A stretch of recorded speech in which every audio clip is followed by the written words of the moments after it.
মাকে হারানোর পর বোঝা যায় মায়ের কথা, যে সকালে তুমি ঘুম থেকে উঠতে মায়ের ডাক শোনার জন্য, আর সেই ডাক চিরদিনের জন্য থেমে গেছে। যে হাতে তোমার জন্য খাবার বানাতেন, ভালোবাসা দিয়ে মাথায় হাত বুলিয়ে দিতেন, আজ সেই হাত মাটির নিচে। যখন মা বেঁচে ছিলেন তুমি হয়তো বলেছ, মা আমি ব্যস্ত আছি, মা পরে কথা বলবো। কিন্তু আজ তুমি সময় পেলেও আর সেই কথা শোনানোর মানুষটি নেই।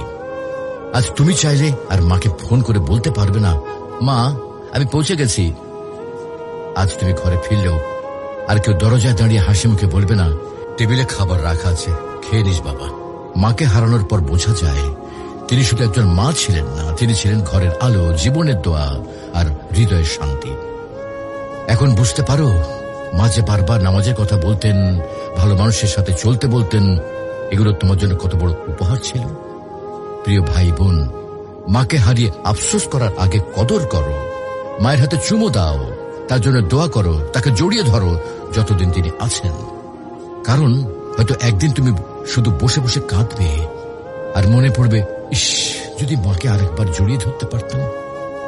মাকে হারানো মানে পৃথিবীর সব থেকে বড় আশ্রয় হারিয়ে ফেলা। তুমি যখনই সময় পাও তোমার মায়ের সাথে সময় দাও, মায়ের জন্য দোয়া করো। মা যদি আজকে ইহলোক ত্যাগ করেন তাহলে তিনি আর ফিরে আসবেন না। মাকে ভালোবাসো, তার মনে কখনো কষ্ট দিও না।